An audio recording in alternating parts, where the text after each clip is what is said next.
la suivante qui était, alors dis-moi les noms parce que moi, Madame Elam Rani, de votre groupe, donc Monsieur Guetton. On n'avait pas les coordonnées, on n'a pas pu l'écrire, donc certainement qu'elle l'a su, elle m'a écrit, et j'ai reçu le courrier ce matin, comme quoi elle ne souhaitait pas non plus intégrer le conseil municipal. Donc c'est coup par coup. Et là, celui qui viendrait sur la liste après, c'est Monsieur Séné Diop, c'est ça. On n'a pas les coordonnées non plus. Donc voilà. Donc moi, je n'ai pas l'effort à faire d'aller chercher ou les services les coordonnées qui que ce soit. C'est pour ça que je me permets de vous rappeler. Mais justement, j'ai transmis à Madame Elam Rani et je vais m'occuper de transmettre à Monsieur. Non mais nous, non mais c'est. Il n'y a pas de souci. Vous comprenez bien, c'est au maire de faire, c'est pas à vous de faire.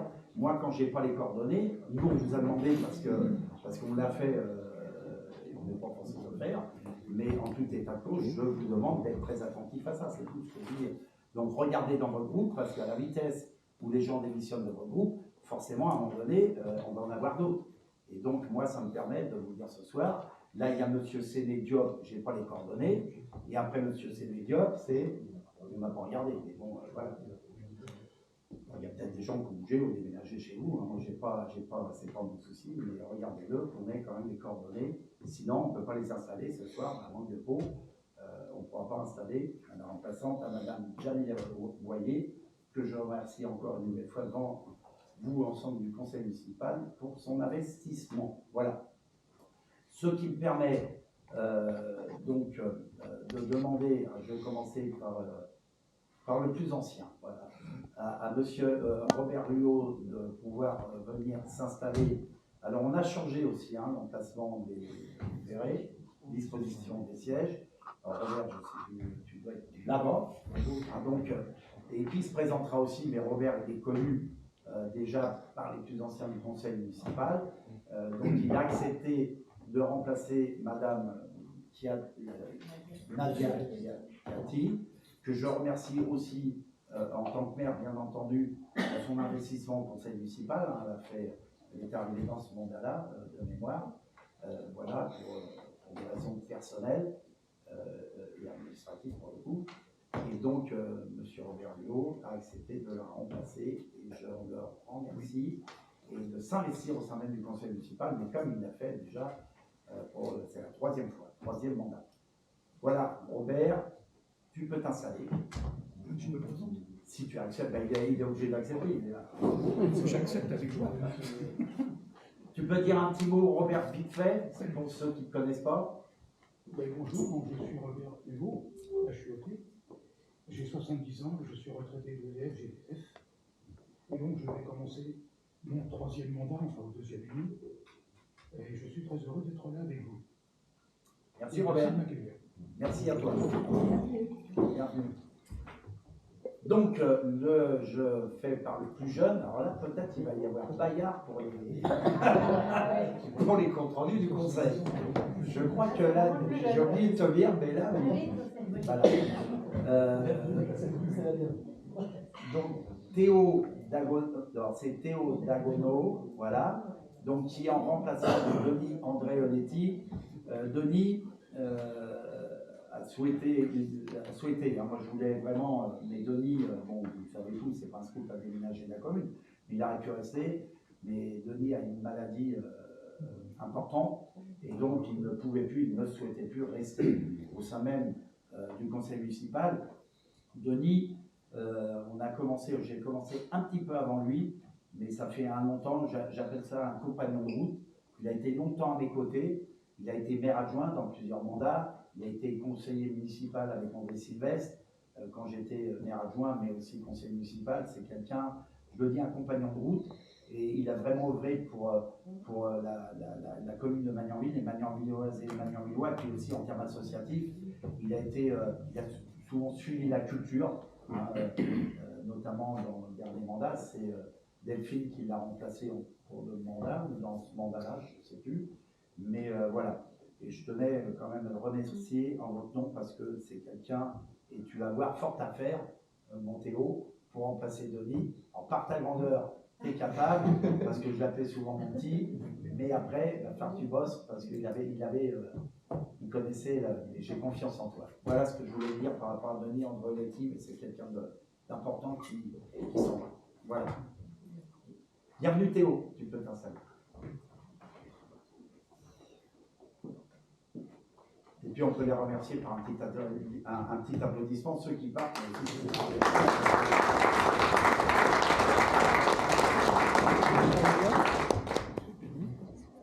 Tu veux dire oui, Théo, présente-toi quand même. Bah, je sais pas trop quoi vous dire.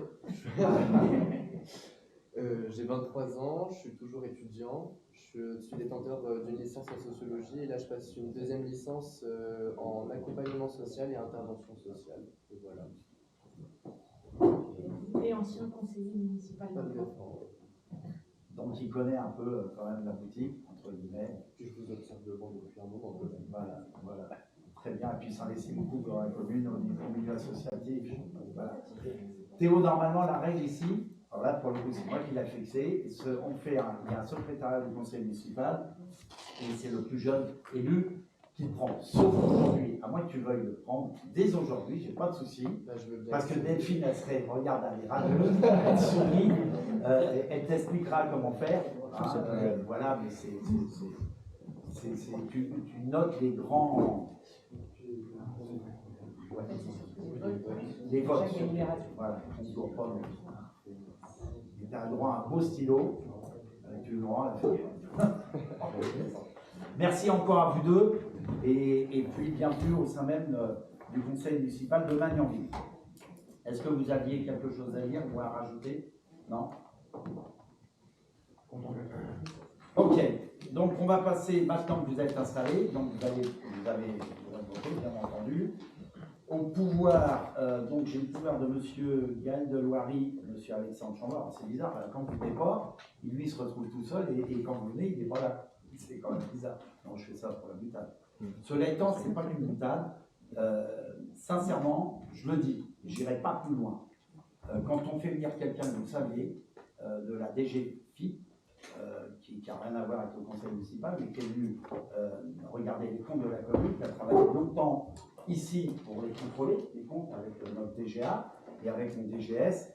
Vous le saviez, c'est quelqu'un qui est venu présenter son rapport, qui était très intéressant. Tout le monde a appris que vous ne soyez pas là, sincèrement majoritairement, et que le nouvel élu que j'avais installé dernièrement se retrouve tout seul. J'ai trouvé ça un peu...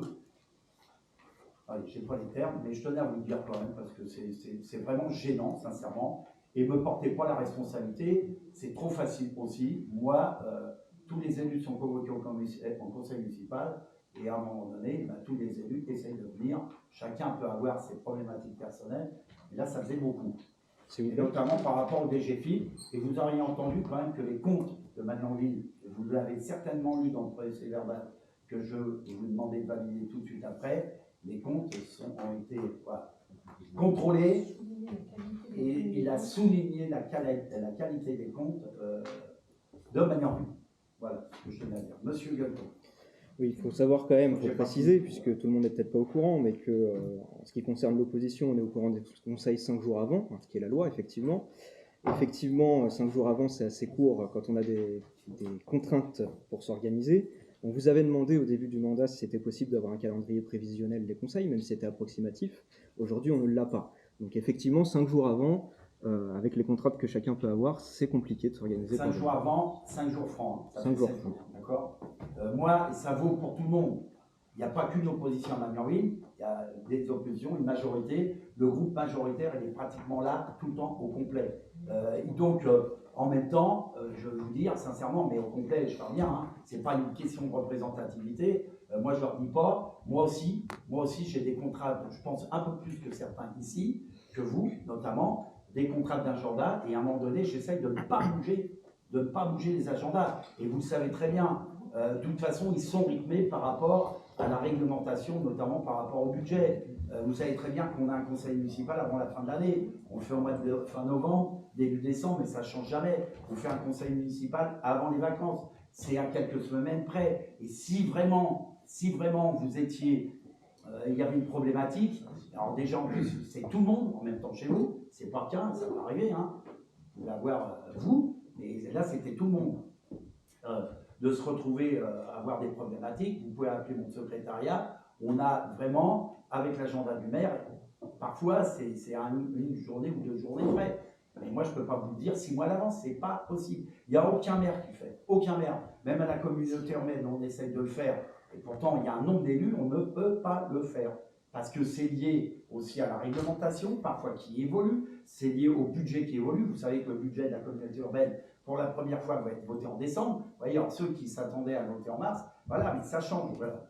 Moi, je ne ferai jamais de planning à 6 mois, alors à l'année encore moins. Mais vous savez, le rythme des conseils municipaux. Voilà. Donc voilà, surtout que, bon, enfin, je tenais à vous dire, je suis en parenthèse. C'est dommage, c'est pas par rapport à votre présence, non-présence, c'est dommage, premièrement, par rapport à la qualité des débats qu'il y a eu, et notamment quand vous avez un haut responsable de Bercy qui vient, et notamment qui a fait un énorme boulot, et tout le monde a apprécié, hein, tous ceux qui étaient là. Moi, je trouvais ça dommageable que vous ne soyez pas présent. Bon, voilà. C'est que mon avis, et je referme la parenthèse. Je continue mes pouvoirs, donc je ne sais plus si j'avais dit monsieur Gaël Deloiry pour monsieur Alexandre Chambord, madame, pardon, excusez-moi, Kelly Richard pour monsieur Dylan Gaton, monsieur Jacques Azanzab pour Nathalie Deveau, et c'est tout. Voilà, et c'est tout. Alors donc vous avez un absent, non excusez, oui, il faudra le noter comme ça, parce qu'on n'a personne de chez vous pour remplacer madame Jamila Boyer. Mais on ne peut pas mettre quelqu'un à son nom excusé parce que je ne vais pas. Voilà. Je fais dernier procès verbal, oui. C'est bon? Je peux le faire valider ou pas? Est-ce que vous avez des remarques sur le dernier procès verbal? Non? Personne? Je le fais approuver. Qui s'abstient? Qui est contre? Qui est pour? N'oubliez pas, ceux qui ont des pouvoirs, de voter 2 fois. Vous ne votez pas? Ben, on n'était pas présent, on ne va pas approuver un procès verbal. Mais vous l'avez lu quand même. On l'a lu, avec intérêt. Alors, on peut travailler à distance aussi. Attends, je plaisante. Certains débats qui sont intéressants. Donc, j'ai fait voter. Décision modificative numéro 1. Françoise, par rapport à la DM, sur le budget.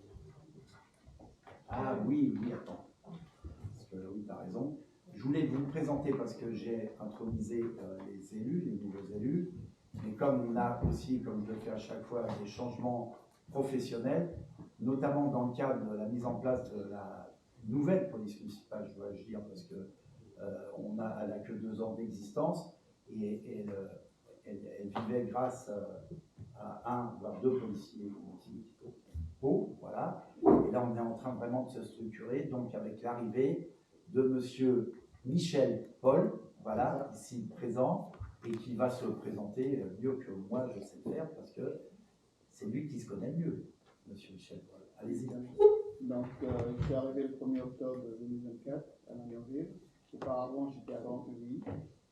J'ai fait 2 ans et demi, 2 ans et 3 ans. Et auparavant, je viens de Port-Saint-Honorine où j'ai commencé en tant que policier municipal. Auparavant, j'étais surveillant pénitentiaire pendant 12 ans. Et bien avant, j'étais militaire de carrière. Donc, voilà.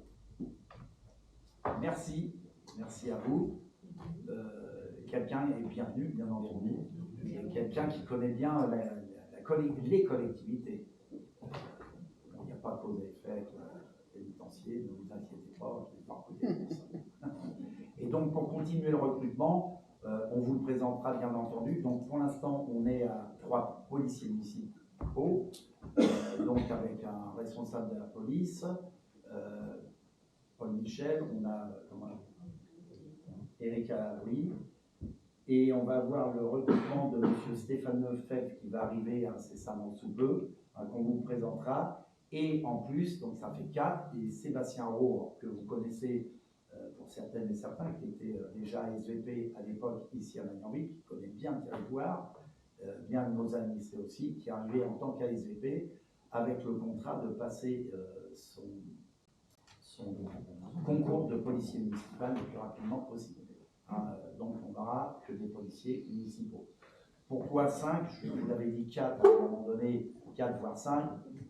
Comme c'est très compliqué de recruter des policiers municipaux dans notre pays, donc on en est 5, je dirais pendant un moment, mais là on sait qu'on aura un départ certainement incessamment sous peu, ce qui veut dire que là on va monter à 5, mais on va redescendre à 4 rapidement. Alors pourquoi aussi, je dirais, une équipe aussi, pas aussi forte, parce qu'on est quand même une commune de 6400 habitants. Bien entendu, c'est une commune qui n'est pas connotée anti-sécurité, comme certaines communes qu'on peut connaître, même aux alentours, ou de la même strate, qui ont beaucoup plus de policiers municipaux. Mais moi, j'ai souhaité, et vis-à-vis de nos administrés qui m'ont souvent demandé, d'avoir une police municipale qui nous permette de les faire travailler en soirée et le week-end. Alors qu'un ASVP, on n'a pas le droit en plus de les faire travailler en soirée et le week-end.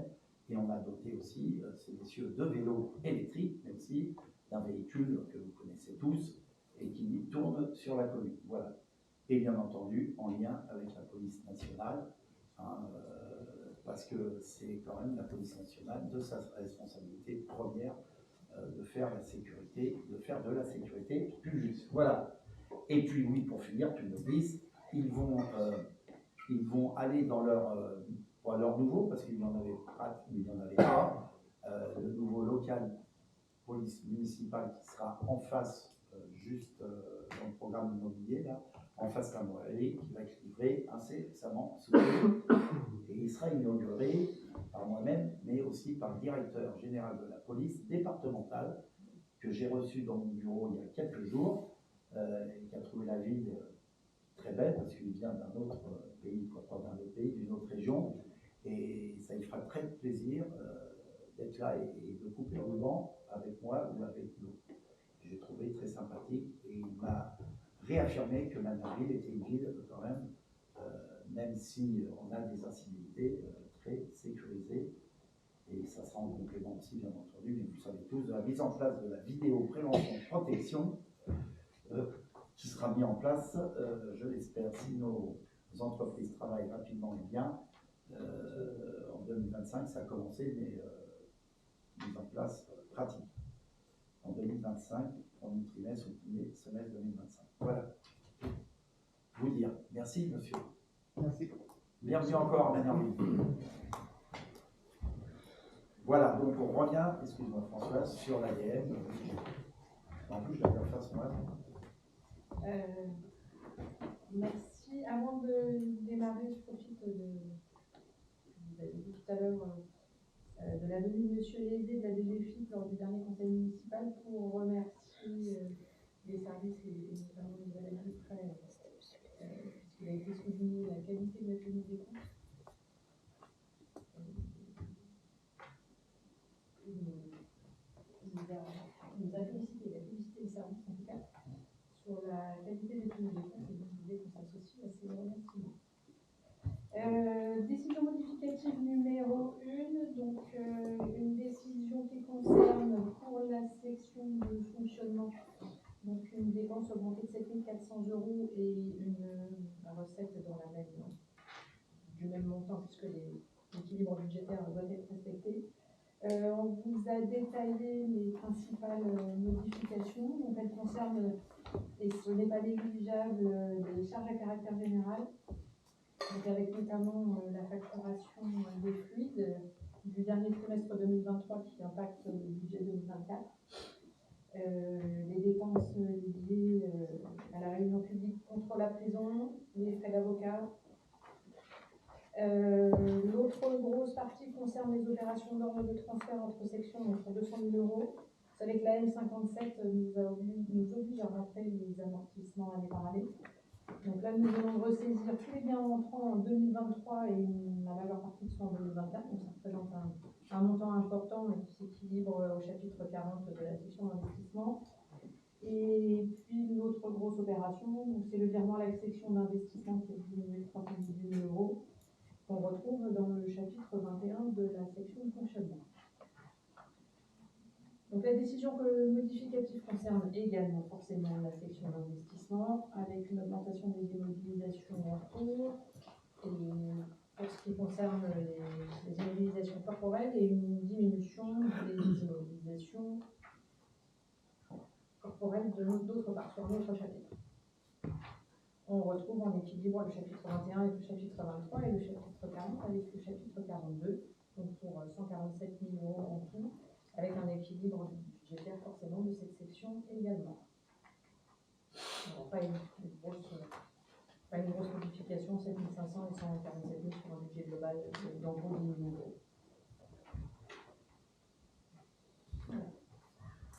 Est-ce que vous avez des questions? Merci François. IBM restant, comme je le dis à chaque fois, dans un budget le plus proche de la réalité. Monsieur Chambord. Je vais rebondir tout de suite sur ce que vous venez de dire, une IBM pas très importante de 7 000 euros.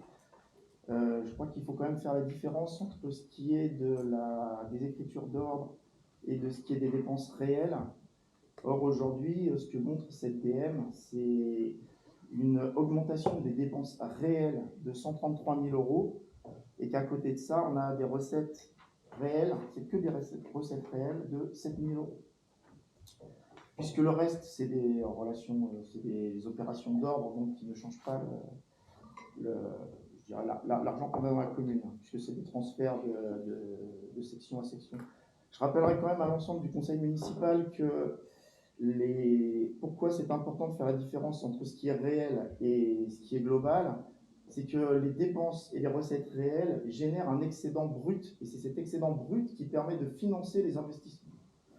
Or, en 2024, ce qui a été montré, c'était que l'excédent brut était de 450 000 euros. Or, 450 000 euros, c'est largement suffisant pour compenser les dépenses en investissement qui sont 260 000 euros des AC, plus l'entretien du patrimoine qui est d'environ 350 000 euros. On devrait, pour être à l'équilibre et pour pouvoir financer correctement l'investissement, à minima avoir 600 000 euros. Or ici, on a encore une dégradation de l'excédent, puisqu'on voit une augmentation des dépenses de 133 000 euros, alors qu'à côté, les recettes n'augmentent que de 7 000 euros. Donc, on peut s'attendre à avoir un excédent brut qui va encore chuter de à peu près 120 000 euros. Or, je rappellerai aussi, mais bon, ça je pense que tout le monde le sait, c'est qu'on a un projet, alors je ne sais même pas si on peut appeler ça un projet, c'est-à-dire une construction de gymnase à plus de 11,5 millions que pour l'instant... 20 millions. Allez-y, allez-y. Le conseil municipal du mois de juin, on a voté le montant des travaux à 11,5 millions TTC. Or, en avril, on a voté une délibération pour financer ce projet à 10 millions.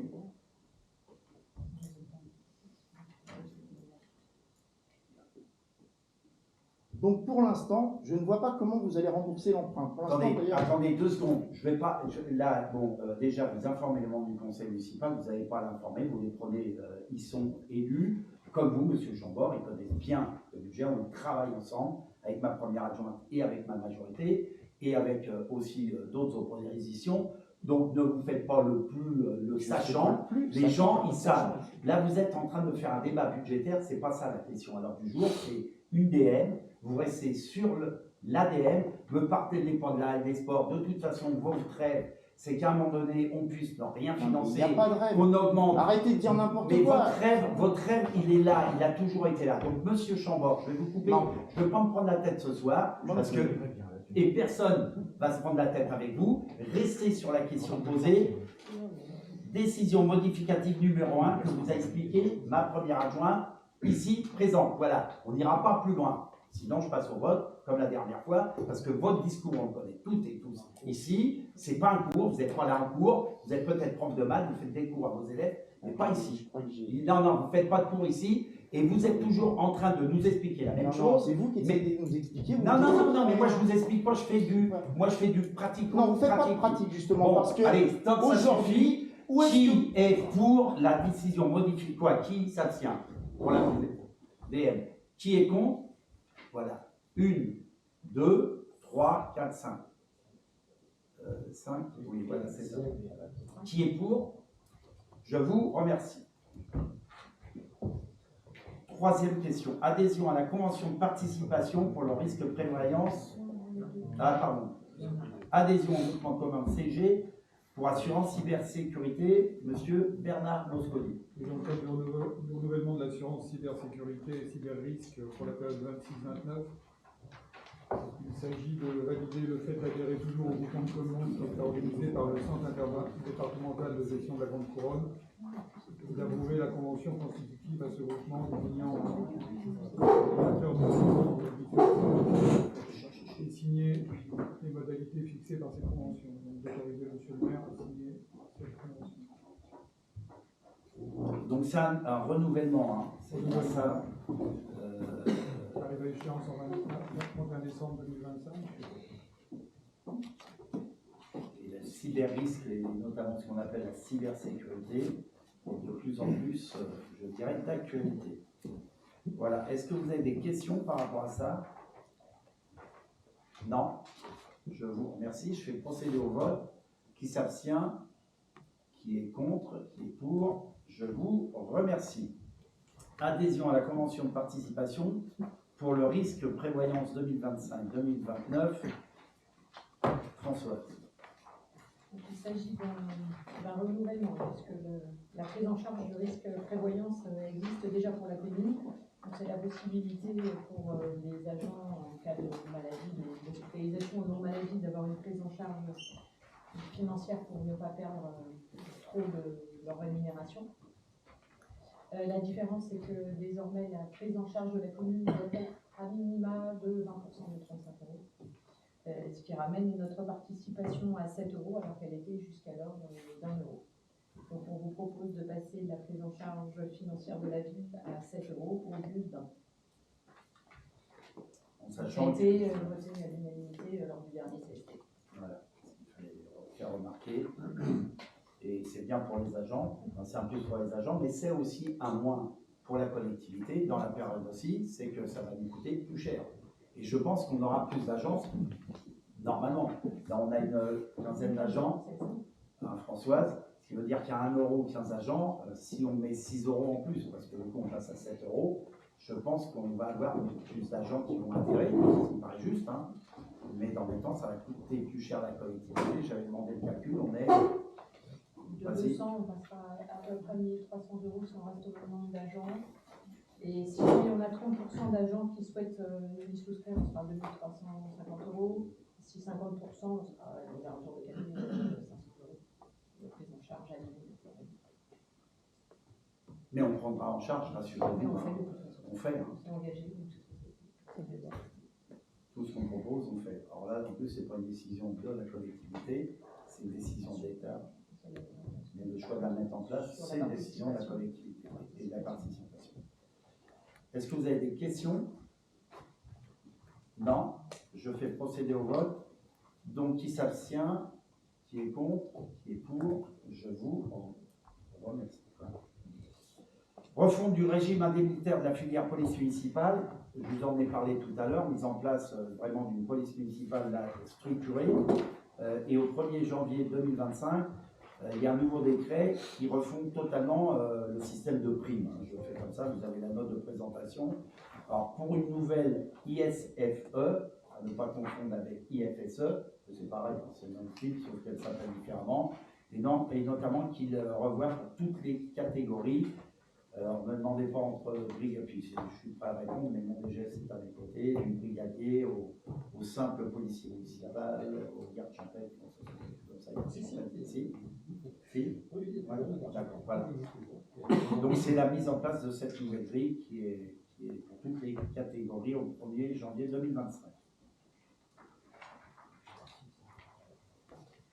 Avec, comme l'IFSE, avec une part fixe, une part variable de l'entreprise, qui nous permet, qui permet surtout aux DGS et à CDGA de jouer aussi surtout sur la part. Voilà. Est-ce que vous avez des questions? Observations? Rien? Je vais procéder au vote. Qui s'abstient? Qui est contre? Qui est pour? Je vous remercie. Mise à jour du régime indemnitaire tenant compte des fonctions, suggestions, d'expertise et l'engagement, le RIFSEC des agents communaux. Alors là, pour le coup, hors police municipale, ça a été présenté aussi, je ne sais pas si je l'ai dit au CST, et voté à l'unanimité. Et là, ce qu'on a souhaité, ce que j'ai demandé aux services, et notamment à mon DGS, de présenter dans ce cadre-là, c'est pour privilégier le présentéisme. Je ne sais pas si c'est bien français, mais par rapport à l'absentéisme, on s'est aperçu. J'avais demandé aussi à mes services RH de travailler là-dessus. Il est de plus en plus contraint, vous le savez, dans la période, budgétairement et le compte de budget de fonctionnement, la part des salariés est importante, de budget de fonctionnement de la commune, le 0,12 cherchait, et donc dans ce cadre-là, on s'est aperçu aussi, c'est depuis le Covid, l'après-Covid, c'est pas vrai qu'à Magnoïne, c'est pas un peu partout. Moi, j'étais ce matin aux ZIS des Yvelines, j'ai un mandat de vice-président du ZIS, je suis des CST pour le niveau des sapeurs-pompiers des Yvelines, avec les représentants du personnel, les sapeurs-pompiers aussi, il y a beaucoup plus d'absentéisme. Alors, absentéisme long, il y en a un peu plus, mais beaucoup plus d'heures d'absentéisme. Donc, on dépend des médecins, moi je n'ai pas à rentrer dedans. Et j'ai demandé aussi qu'on regarde, parce que c'est vrai que dans la période actuelle, vous avez vu que le gouvernement voulait revenir sur les jours de carence, 3 jours de carence au lieu d'un pour les fonctionnaires. Bon, moi je ne développe pas, je le dis et je l'ai toujours porté, je suis pour 0 jour de carence. Voilà. Parce que j'estime qu'à un moment donné, quand on est malade, on n'a pas non plus à payer parce qu'on est malade. En fin de compte, on fait. Mais si l'État a pris cette décision-là aussi, c'est peut-être aussi qu'il y en a qui profitent du système. Parce qu'il y a des gens qui sont vraiment malades. Je prends l'exemple ce matin, quelqu'un qui a chopé le Covid ou une grippe, il se protège lui-même, il essaye en ne venant pas, en s'arrêtant, de ne pas contaminer ses collègues de travail. Et par ce biais-là, on se retrouve aussi avec des situations, il y a des gens qui ne peuvent plus financièrement, qui vont quand même malades au boulot et qui contaminent tout le monde, mais une bonne partie des équipes. Ça nous arrive aussi. Et je dis bien, je ne suis pas à juger les médecins ou les salariés, sauf qu'il était important aussi pour nous, politiquement, de montrer qu'on accentue et qu'on privilégie le présentéisme. Voilà. Je rappelle aussi qu'ici, depuis, et c'est pour ça qu'on a eu un bon débat au CST avec les représentants du personnel, ils ont acté quand même que depuis notre mandat et celui d'avant, on a mis en place quand même beaucoup de choses qui permettent de revaloriser le pouvoir d'achat au-delà des augmentations salariales que connaissent et sur lesquelles on ne maîtrise pas, hormis le GVT, une partie du GVT, mais le CET pour les agents, qui est quand même une part non négligeable, les tickets restaurants, ces IFSE, bien entendu, le RIFSET en général, et je pense que c'est un plus pour le pouvoir d'achat de nos salariés sur la commune de Magnoïne. Ce n'est pas vrai partout.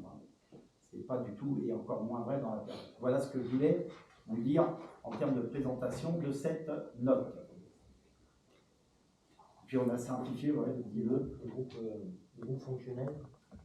Ouais. On les a appelés par leur direction, responsable de service, agent de responsabilité technicien particulier et agent d'exécution. Voilà. Est-ce que vous avez des questions? Des remarques? Non? Je fais procéder au vote. Donc, qui s'abstient? Qui est contre? Qui est pour? Je vous remercie. Alors, j'en étais là. Après, modification des emplois communaux.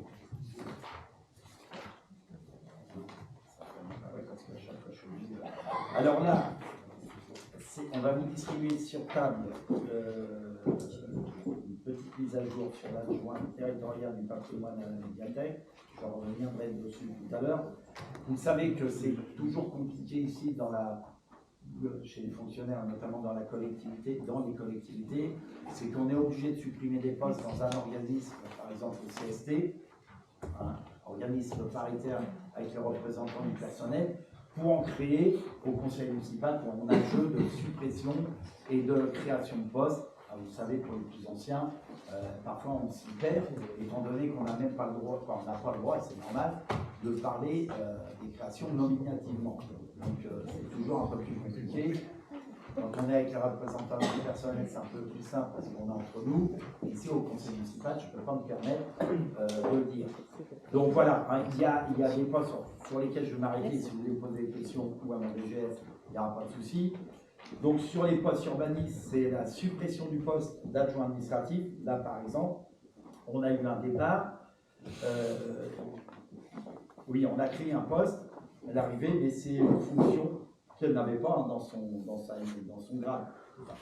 Donc on est obligé de créer un nouveau poste dans le grade de la dame qui est arrivée, hein, et de supprimer le poste de l'ancienne qui est partie. Compliqué, hein, mais bon, simplement. Donc voilà, c'est à l'urbanisme.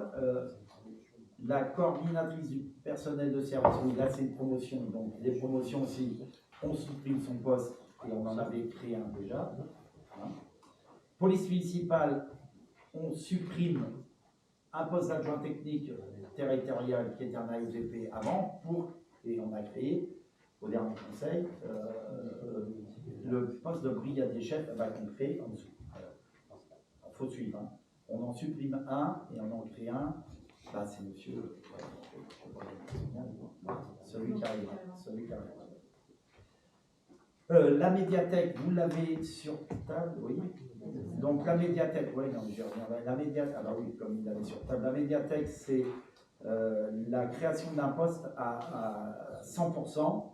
C'est un poste qui était à 80% suite à la demande de l'agent et aussi la validation du service, et notamment par rapport à un projet de service, donc la création de 20% supplémentaire à la médiathèque.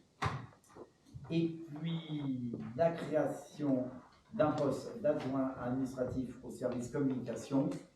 Vous savez qu'on avait 1,5 ETP à la communication. J'ai proposé en lien avec le service, la DGA et le DGS, de monter à 2 équivalents temps plein au service communication, étant donné qu'il y a, comme partout, hein, mais là un travail très très conséquent et un besoin très conséquent, un travail, mais surtout un besoin conséquent, et donc on va passer de 1,5 ETP à 2 ETP au service communication. Voilà. Pour les suppressions, les créations. Si vous n'avez pas tout compris, mon DGS est là pour vous y répondre, mais c'est compliqué à expliquer sans entrer dans les détails des noms. Pas de questions? Je vous remercie. Donc je procède au vote. Qui s'abstient? Qui est contre? Qui est pour? Je vous remercie. Et donc là, voilà, c'est bien.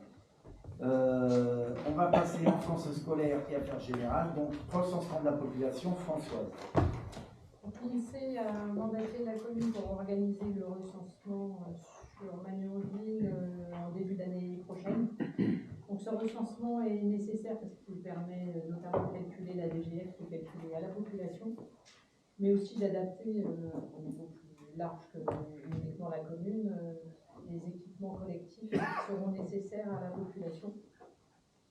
Donc ils seront organisés du 16 janvier au 15 février 2025 avec un coordinateur et normalement 10 agents qui devraient procéder au recensement à domicile sur un mois. Il faut effectivement qu'ils soient nombreux. Pour un peu plus de 2500 logements, il va falloir une dizaine de personnes pour réussir à faire ça sur le petit mois qui nous est accordé. Voilà. Bon, c'est le recensement. Oui, forcément, qui mérite cette rémunération. Il est nécessaire de les accueillir de bonne façon pour que le résultat soit le plus proche possible de la réalité, qu'on puisse adapter les équipements. Merci, monsieur Delphin. Alors j'aurais une remarque et une question. La remarque, c'est que, en ce qui me concerne, je pense que c'est l'avis du groupe, on aurait trouvé mieux de rémunérer mieux à la feuille de foyer qu'à la feuille individuelle, puisque si on prend un exemple tout simple, celui qui va tomber que sur des foyers avec plusieurs personnes, du coup, avec ce système-là, sera mieux rémunéré que celui qui tombe que sur des foyers avec une seule personne. C'est un détail, mais voilà, c'est plus équitable, il nous semble, en tout cas comme ça. Et la deuxième chose, la question du coup, c'est est-ce que vous pouvez nous dire quelle est la dotation qui est accordée par l'INSEE pour ça? Elle va venir. Précisément, on ne peut pas vous dire, c'est de l'ordre de 10 000 euros. C'est 10 000 et quelques, mais le montant très précis nous sera bientôt communiqué. Par contre, on a une feuille de toute façon par logement. Il y a une feuille par logement, il y a une feuille. Et de toute façon, alors là, il y a une feuille pour le logement. Parce que là, actuellement, il y a 1,50 pour les feuilles, si je dis pas de bêtises, par. Oui, mais justement, ma remarque, c'est que de mon point de vue, la rémunération par logement devrait être plus importante que la rémunération par personne. Non, parce qu'elle nous suffit, mais vraiment pas en fait la feuille par logement. En fait, si on a le retour de la feuille par logement, mais pas l'individuel, on n'est pas en mesure en fait d'avoir un résultat. Mais est-ce que ça, c'est pas pris en compte justement dans le pourcentage de, parce qu'après, je vois qu'il y a une prime au pourcentage de complétude. Est-ce que ça, du coup, c'est pas compensé par non, parce qu'après, il y a la concaténation, et on regarde en fait si la feuille qui a été remplie, c'est pas uniquement la remise de la feuille. Alors, il y a le taux, hein, évidemment, mais on a bien mis après en fait qu'il y a aussi la justesse en fait de l'information transmise, parce qu'on peut faire 80%, mais si les 80% ne sont pas exploitables, ça n'intéresse pas trop. Donc l'idée c'est de pouvoir dire par déjà le premier dénominateur c'est le foyer, après la composition du foyer, et après il y a la complétude de la donnée. Et du coup, dans le cas où c'est rempli par Internet, ça compte quand même pour une feuille de... Okay. D'accord. On préfère que ce soit rempli par Internet. Oui, bien sûr. On accompagne une famille qui n'a pas forcément la facilité d'accès ou la facilité de manipulation. On fera une communication pour que les gens On va rassurer c'est effectivement des agents qui viennent faire le recensement.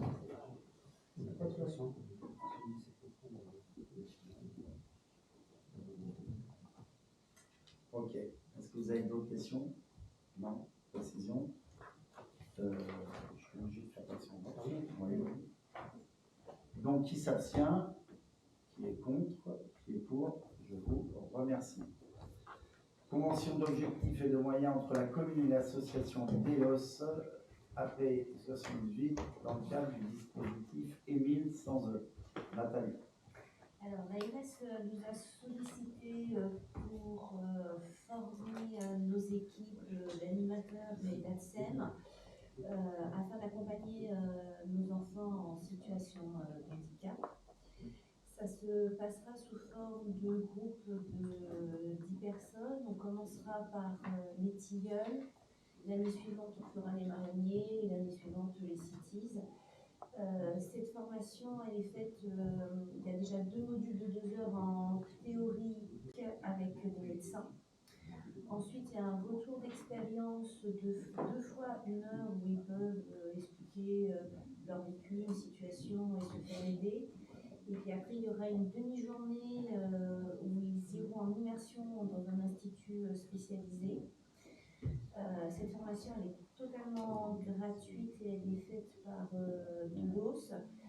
Et en fait, pourquoi nous on a accepté? Parce qu'on a de plus en plus d'enfants en situation de handicap et avec des professionnels formés ou pas formés. Voilà.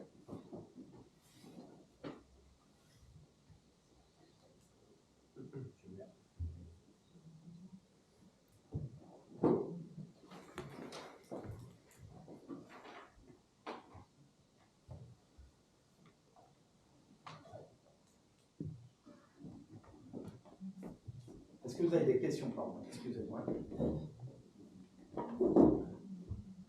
Non? Donc je fais. Oui, c'est une bonne chose en plus. Hein. Notamment sur qui s'abstient, qui est contre, qui est pour, je vous remercie. Jeunesse et sport, vie associative et culturelle, mise à jour du réglementaire de la médiathèque et le bonnet des arts, Delphine Calenca.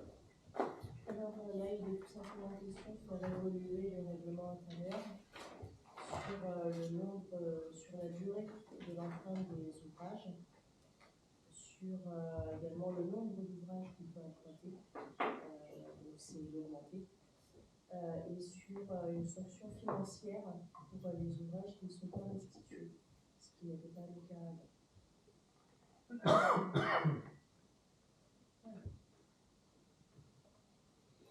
Est-ce que vous avez des questions?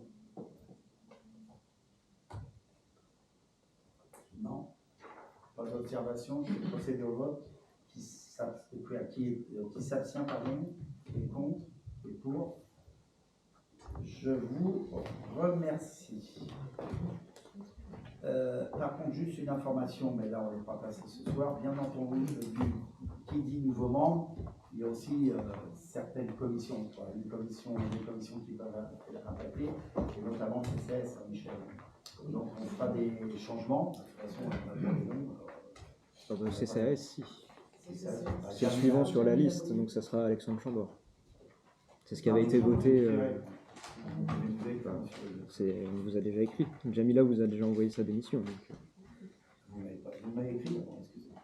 C'est elle qui vous a présenté sa démission. Oui, d'accord, non, mais pour le remplacement. C'est le suivant sur la liste, ce qui avait été voté en 2020.